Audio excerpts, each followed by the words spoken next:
Я несколько слов скажу о бруцеллезе крупного рогатого скота в нашем регионе. Вот у нас по крупному рогатому скоту мы уже не помним, с 92 года у нас не было этого заболевания. Так, в одном из самых передовых сельхозпредприятий Атнинского района, хозяйстве Тукаевский, бруцеллез обнаружили в ноябре. Он подтвердился минимум у 600 коров. Вирус передается человеку, поэтому больных животных обязательно забивают.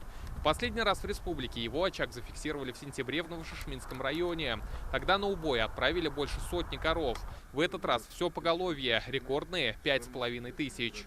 Мы как смогли, так отбивались, но все равно у нас очень тесные контакты, тесные связи с соседними регионами. Животноводческие хозяйства, которые содержатся крупный рогатый скот, они до сегодняшнего дня открыты. И транспорт заезжает, и люди заезжают.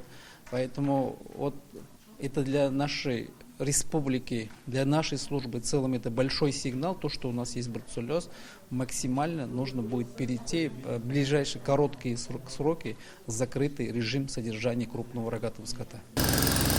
В августе на Лениногорской фабрике был обнаружен птичий грипп. Ликвидировали больше 200 тысяч кур. Ущерб составил 50 миллионов рублей.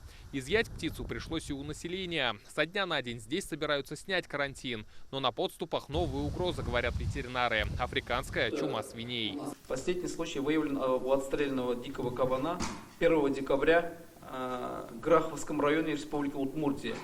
А это в 20 километрах от границ с Менделеевским, Елабужским, Кукмурскими районами и в 55 километрах от крупнейшего свинокомплекса Камский бекон. Неожиданно угрозой для экосистемы республики стали и бакланы. Полчища этих морских птиц облюбовали наши водоемы. Об их нашествии в Заинском районе мы рассказывали еще летом. Как отмечают, только за один сезон стая бакланов может обезрыбить крупное озеро. Поэтому, по словам экспертов, сейчас нужно принимать меры, ежегодно контролировать их численность. Тревогу бьют и в Бурятии. Местные парламентарии инициировали законопроект по контролю за их популяцией. Татарстан поддержал. Сегодня одна особь баклана в день съедает до 3 килограмм рыбы.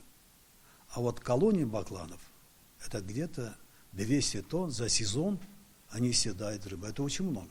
И поэтому наши коллеги из Бурятии, депутаты, просят министра природных ресурсов внести изменения, правила для того, чтобы могли субъекты регулировать. Вопрос, связанный с изменением законодательства, депутаты рассмотрят 18 декабря на заключительном в этом году заседании Госсовета. Рамиль Галиуллин, Игорь Романов, ТНВ, Казань.